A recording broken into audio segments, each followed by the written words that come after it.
All right, guys, welcome back to the Home Advantage Wrestling Podcast. My name is Jude Swisher, and I'm joined today by a very special guest. He is none other than the 2018 World Champion at 86 kilograms, and my coach, David Taylor. Coach David, how are you doing? I'm doing good, Jude.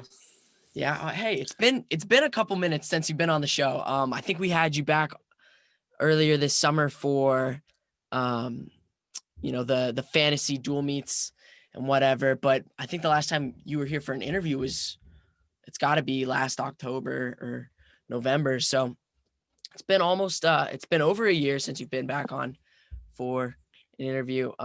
What kind of stuff has been going on in David Taylor land over there? David Taylor is crazy. It's always busy, evolving, but really, I don't know. I guess since the last time we talked, I don't know if anything's too different. I mean, I just say right now, it's just kind of the fine tuning details, getting ready for the Olympic trials. I think because the last time we talked, I guess we were kind of getting ready for what was going to be the 2020 trials. I was just coming back from now I'm obviously fully recovered and having basically everything being a year delayed. So now we're middle of January and getting ready for early April trials and just making the most of every single day. Yeah. So, well, congratulations on your recent victory against Jordan Burroughs. That was a match, I mean, we've all talked about and there's been a lot of hype and build up for it in the past, I mean, 2 or 3 or 4 months even. So before the match was even set, how long have you wanted to, get this revenge, just get another opportunity at wrestling JB? Obviously you wrestle him at, like training camps and things like that. But how long has he been on your radar? I wouldn't necessarily say he's been on the radar. I think it's just kind of that's just part of my past. Like the guys that I've wrestled have all helped me get to where I am now. I think it took a lot of the losses that I had against him, previously earlier in my career, and was trying to continue to get better from them. And over the last couple of years, obviously we've trained a lot in training camps and things to that effect. So I just say it was more just as these COVID times started coming up and these kind of dream fantasy type matches become more available, more accessible, then obviously he was one of those top guys on the list. This is a guy that anytime you get a chance to wrestle someone that's beaten you in the past, that's something to be excited about. And obviously to wrestle someone of Jordan's caliber and standing in the wrestling community, you knew that it could be something pretty big for the fans and stuff. So Right. I would say that was on my radar by any means, but as it became a possibility, it was something to be excited about. Now you did call out Sadulayev after what was that, June, July, just about there. And he kind of responded not super interested. Was there any talk about, making a Sadulayev match happen or what's the deal with that?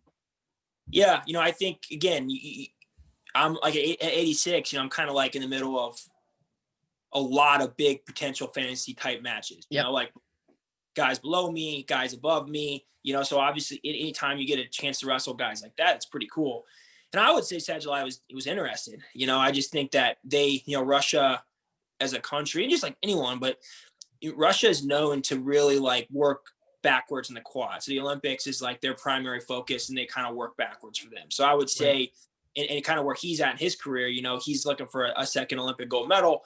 That's where they're at, and I think that his comment was like, I'm not really interested in these one-off matches. I'm kind of interested in training. And that's I thought his response made a lot of sense. I think I mentioned that in my last match, people were like, well, who do you want to wrestle next? And I'm like, well, I got a little carried away probably with these looking at these opportunities to wrestle these big matches, but calling people out and stuff like that just kind of is a different path that I don't really want to go down. Obviously I'm excited to wrestle these guys and I tried to make the most of the opportunity that we had, but now it's just, let's get back to the basics and let's really get focused for that Olympic gold medal. I mean, that's just that's the primary thing. You look back, in a couple years from now or 10, 20, whatever it is. And you say, man, I was super excited wrestling chasing all these like exciting matches. And I got distracted and missed out on an opportunity to do something I want to time, I would be frustrated with that. So, I think that when he said that, his response essentially like, hey, I'm, gold medals are, or something to the effect of, they're the most important thing, and I think yeah, it makes a lot of sense. You know, it's pretty wise comment. You know, that's kind of where, as I finish this Jordan match, just getting refocused for that.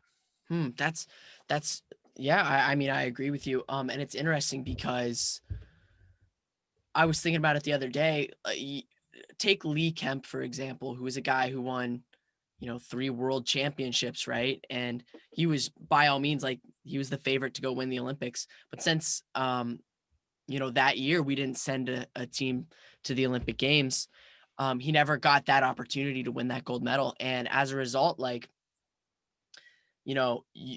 his fame and stuff was just detracted from, like, because if you have that Olympic gold, like, that just sticks with you for the rest of your life. Like, wherever you go, you will be Olympic gold medalist.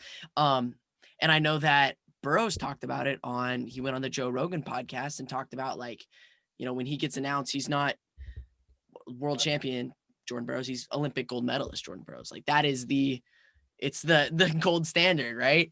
So smart for Sadulayev, and smart for you too, just to realign your priorities, right? But recently you also wrestled Gabe Dean, and between you got this upcoming match with Gabe Dean, and you talked a little bit about this on the Flow podcast, but can you take us back through what kind of effect did the chatter with Jordan, like the back and forth on Twitter and stuff like that, what effect did that have on you mentally going into the match with Gabe Dean? Yeah, I mean, it's a great question. And I think when,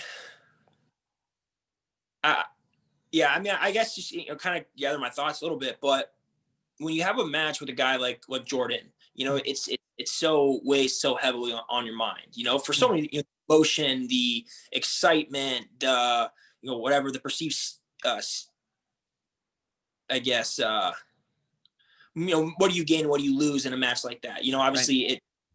But when you think about why did Jordan and I wanted to wrestle, it was, and I talked about this a couple times, there was no Olympics, there was no world championships. It was a match that we both perceived as this high level match that we could prepare for like it was that big event, mm-hmm. And that takes nothing away from the other matches that we wrestled. Along the way, obviously it was, Jordan was kind of like where I wanted to wrestle. That was what we were planning on, but, he was going to wrestle as a Heat. Prior to that, I wanted to wrestle a match before wrestling Jordan, and the Gabe Dean match came up, especially as he came back and, won the senior nationals and was looking, really good. I'm like, hey, this is a match that I never got a chance to wrestle in college, just to be an exciting match. But it was I wasn't able to put the focus and attention into preparing for that match as I should have because of this drama that was going on with Jordan. And was the match going to happen?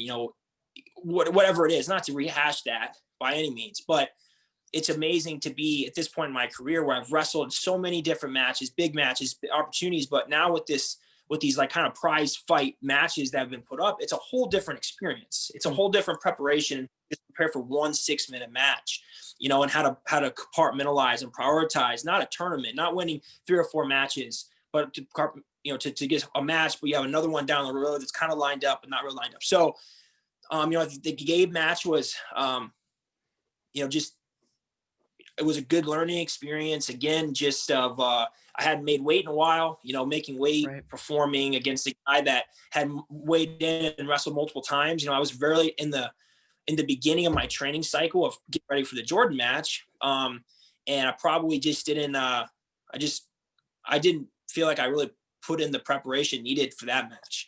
And I think it was a little bit of a wake up call afterwards of being like, hey, these dudes are coming after me. I need to be focused and ready to go. So I was able to really kind of buckle down and get really focused, obviously leading into my match with Jordan. I thought I had a really good training cycle. So, I look at where I am right now. I've had 2 really tough competitive matches. And although I haven't had the tournaments, I missed France. I feel like I've gotten what I needed. I think I've made the most of this, COVID time of preparing and having, even the Miles Martin match, 3 really good quality opponents. And, obviously now using my experience of really focusing in and knowing exactly what I need to do to get ready in April. Now what would you say the biggest takeaway from the Dean match was for you personally? Do you think it was, you know, more of a mental thing, more of just a preparation thing? The if you could summarize the takeaway from that Gabe Dean match, what would it be?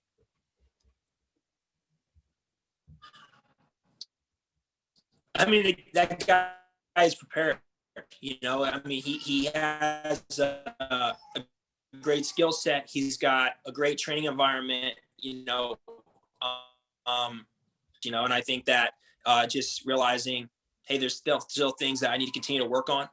There's definitely some things I got to continue to improve on. And what I liked about that match is I was really challenged late. I think he came at me late, and to be in a situation, I had to defend. It was the outcome of the match. I get taken down, I lose. And how to defend late. Those are just good experiences to have. But again, it's just and people I think get lost in the shuffle. They look at me and they think about these dominating performances and all this kind of stuff. But over the last 3 or 4 years, in tournaments, I've had matches where I've had to win like that. Right. And I'm a guy who builds has to go. I'm going to be better the bigger the matches are.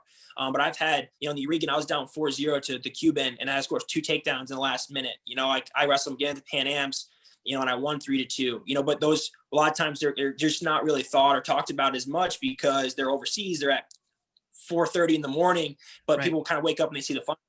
So you getting challenged is a super important process.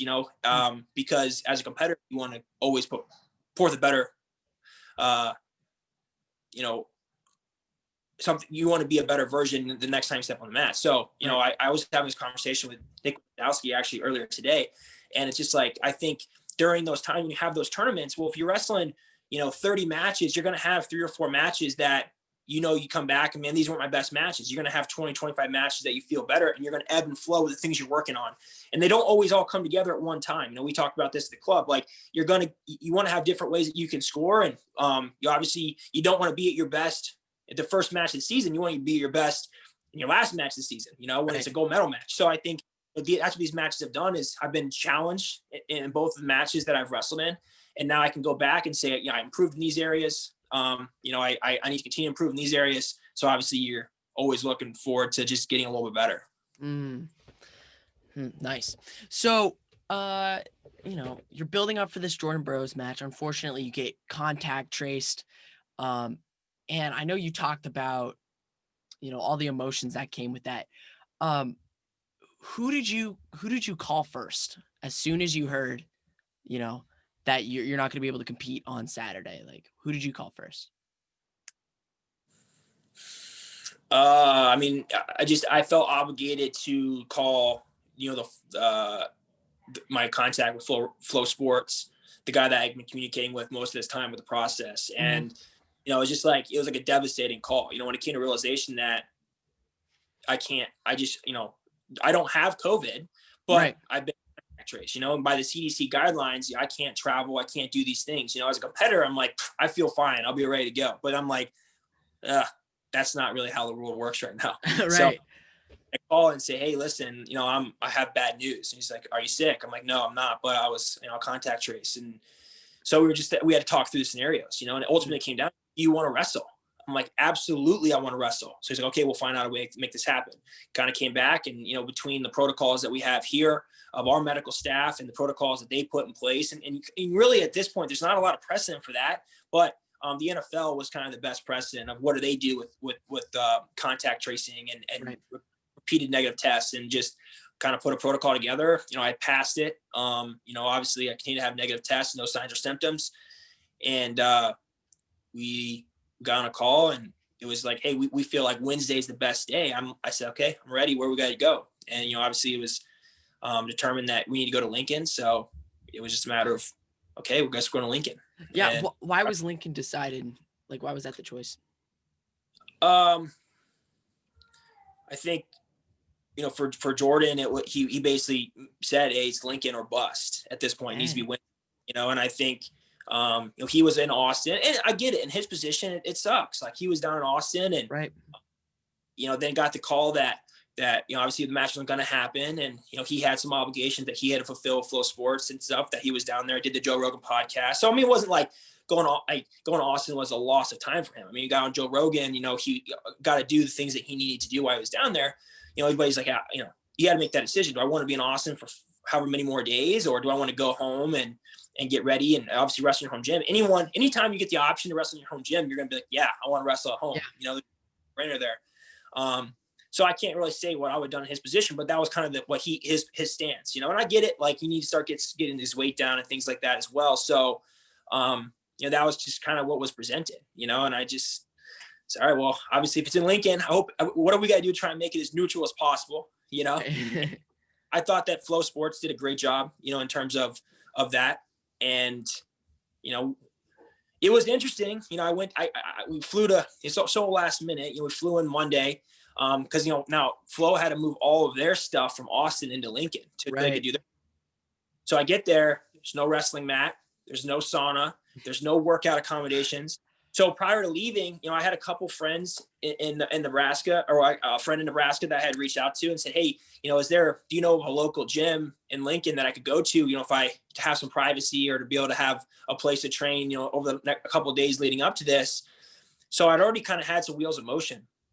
I didn't know that I was going to have to rely on that 100%, not have really any training opportunities while I was there. I just kind of think, I'm like, man, if we flip this and Jordan was in State College and he was making scratch weight and he didn't have a place to train, he'd be probably pretty upset, but you just got to roll with the punches. It wasn't it was a unique situation, but it actually really worked out well. I was able to connect with a local club there, Competitive Edge Sports Wrestling Academy.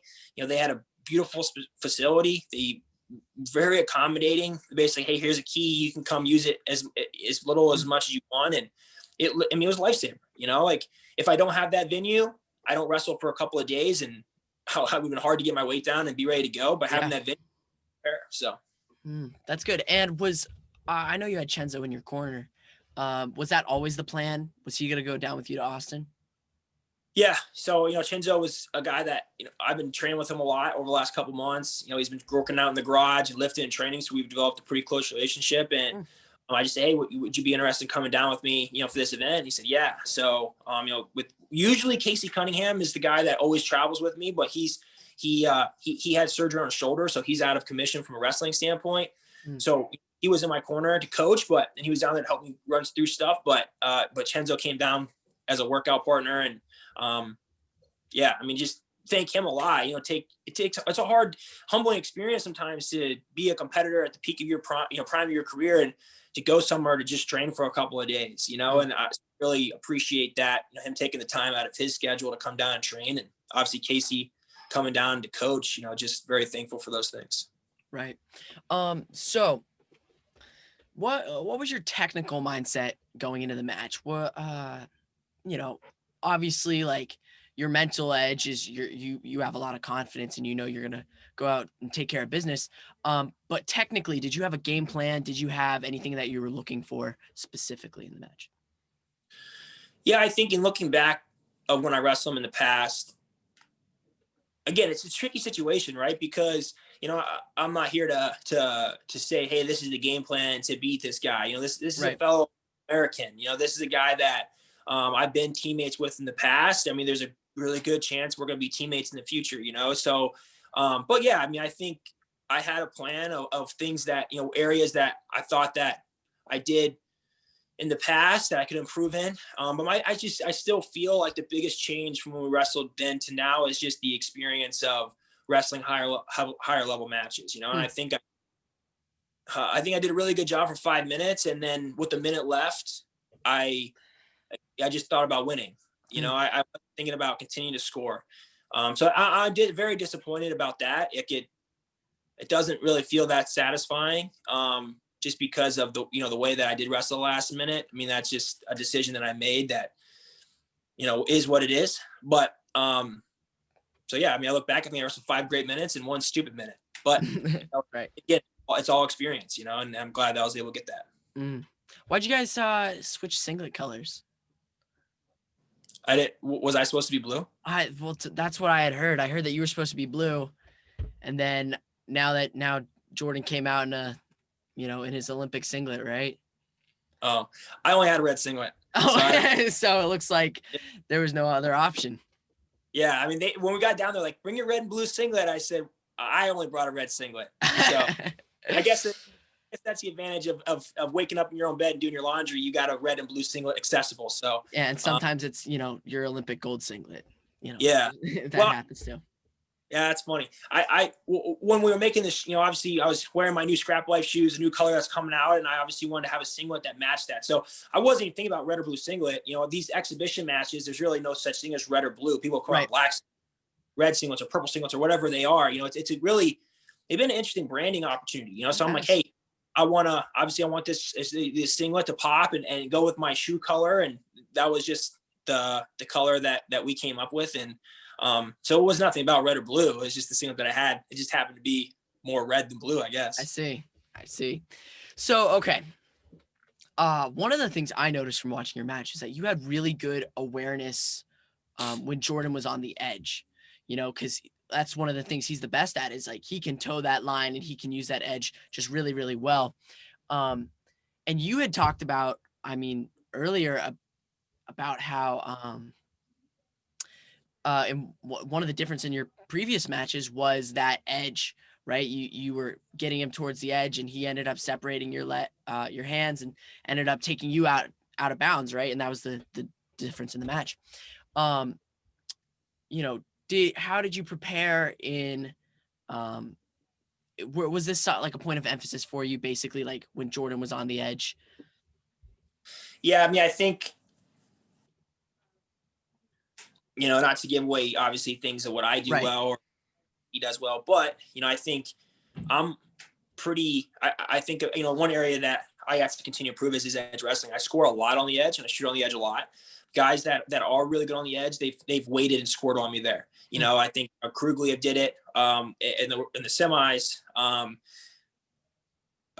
Jordan scored on me there before. Dig scored on me before. So Jaden scored on me before, where I'm on the edge and I'm so aggressive and and then I just basically shoot myself out of bounds or really good reattack opportunity when they're waiting for it. And with Jordan, I just basically, as we got to the edge, I just didn't engage. I kind of pressured him there.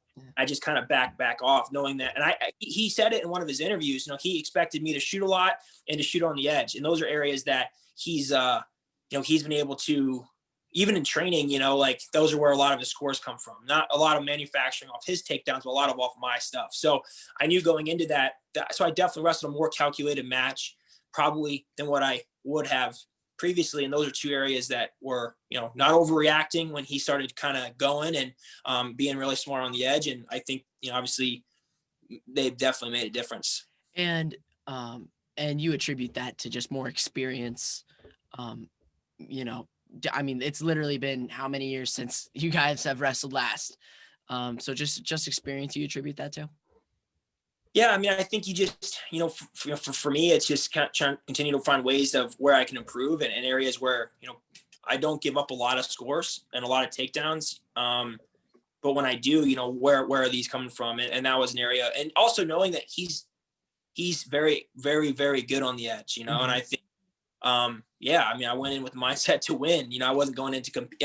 Earlier maybe in our career it was about competing with Jordan, or I compete. I think I can win. Where it's now, it's like going in and be like, yeah, I definitely believe 100% I was going to win the match. These are areas that I need to be smart in, and so was able to do that. And I think it definitely threw him off his game plan a little bit. That's good. Speaking of his game plan, one of the things I noticed is that just his snaps, he snapped your hands, he snapped your head. Did you feel that? Like, did you sense that as being his game plan? Because it didn't look like he was trying to blow through you or anything like that. It looked like he was just trying to create movement by when you would reach, he'd get your hands on the mat. Did you feel that? Yeah, Jordan's savvy. Obviously he wanted to win as well. So, he had a game plan, and everyone wrestles me with a game plan, of what they think. And sometimes it's trial and error. And, obviously he had things that he wanted to do and to execute, obviously, to try and give himself a chance to win. So that obviously was something that he was trying to do. Did you feel him slip on his knees? I mean, I pressure guys a lot, and when he shot, I down blocked, and I mean, I don't know, just trying to Yeah. score. And I went to gut him and obviously defended the gut, and he popped up after a couple seconds and obviously shot with 1 minute left. So, Right. I don't really can't really speak to that, but obviously just continue to wrestle through situations. We talk about it all the time. You just got to always continue to wrestle through situations, and whenever the referee blows a whistle, you stop. So that's what I was do. So, looking towards coaching now, and you coach at the M2 Training Center, what what are you going to take away from this match that you're going to look to implement into, our practices and, because is that something you do often? Do you take away from your competition, and try to implement it into our practices? Yeah, I mean, I think one thing that makes the club unique is we have really high level coaches that are still compete. I'm still actively competing. Vincenzo still actively competing. Mark and Eric are still actively practicing coaching at a really high level. So, I don't know if there's really anywhere else that's like that. So yeah, I mean, we have our fundamentals and our baseline of what we're working on and the things that we want to work on. But as I make adjustments in practice, or as I'm working on something, typically that's what I bring in with you guys. We talk about that. Hey, and I think all of our coaches do that. We all have what we feel very comfortable with, but those things change and evolve. Coaching and wrestling changes and evolves. You can't just keep doing the exact same thing you're doing for a long time. You have your system, but we got to continue to evolve from it. First, yeah. So, I mean, we'll definitely talk about stuff and continue to use that as a learning experience. I think for you guys too, it's also like, I think, as a competitor, I'm human, I make mistakes, but I'll continue to work on it. We talk about that with you guys. It's okay to make mistakes because you got to make them to learn, and every time you compete, it's an opportunity to get a little bit better. And I would say that's the biggest thing that, for people around the country, or obviously specifically in our club, is, all right, yeah, well, you just, no matter who you are, what level you are, how much experience, you got to continue to improve. You got to still implement the things, obviously when they matter the most. And obviously being humble and understanding that, I got to continue to improve. As a competitor, I do. As a coach, I get to continue to improve to help give you guys the best, opportunities to be successful. So, yeah, to answer your question, always trying to take whatever I'm doing and try and pass it on along to you guys. Now, when looking long term, do you ever see yourself transitioning towards, maybe Division I coaching or senior level coaching? Maybe moving away from the club scene? I don't know. I mean, I think I'll have opportunities down the road to do different things, but and a lot of those opportunities, I don't, at this point in time, like, I love coaching the Cub. I don't, Kendra asks me all the time. People ask me all the time, what do you want to do? I'm like, do you ever want to get coaching? Like, I am coaching, right. And I love what I'm doing.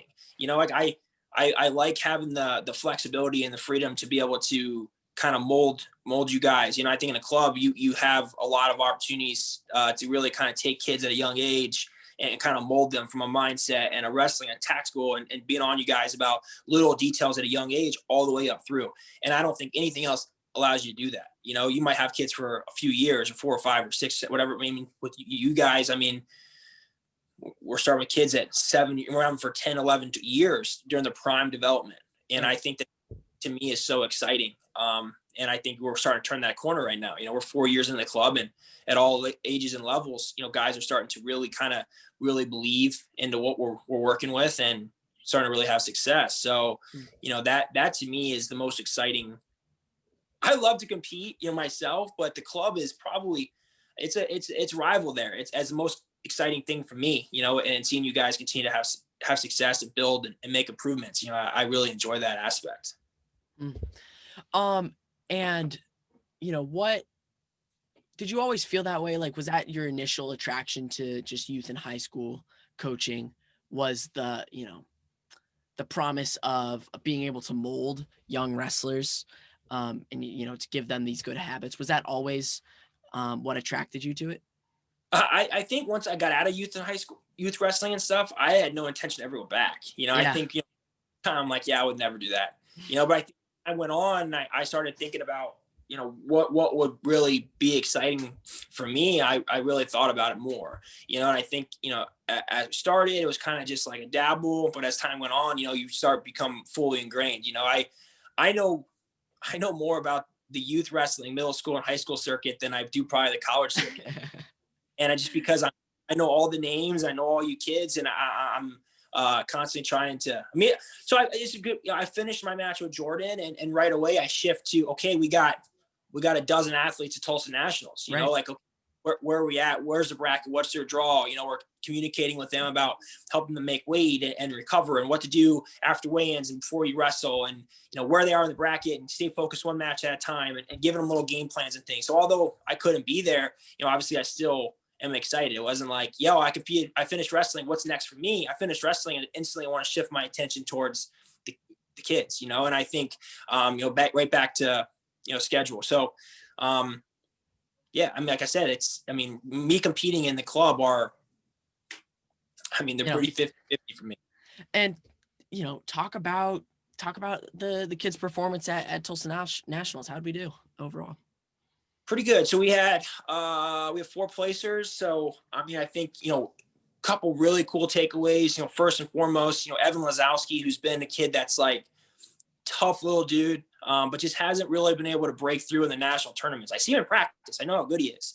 But he's really struggled with his first match. I think almost every tournament he's gone to, he's lost his first match. He's battled back. Well, Tulsa, the same thing, loses his first match. You look at the bracket, you're like, wow, this is one of the biggest Tulsa Nationals brackets that we've seen in a long time. With all the COVID stuff, I feel like all the best kids, and not only the best kids, but a lot of depth gravitated towards Tulsa Nationals this year. Big brackets, 64-man brackets plus.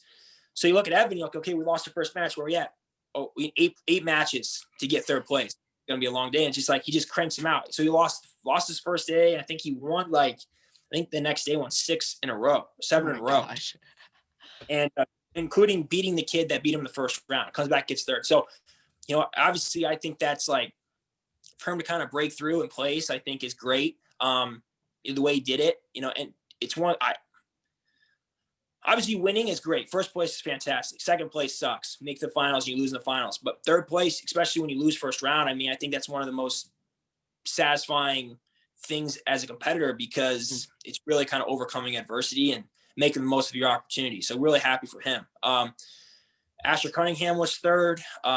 Max Dengis was second, and Dalton Perry won. So I think, having, four athletes go down there and place in one of the toughest tournaments is great. We had a couple other guys that were right in the mix. I think I'd like to see our kids continue to go to more tournaments. I think it's important to learn how to navigate the tournaments along the way.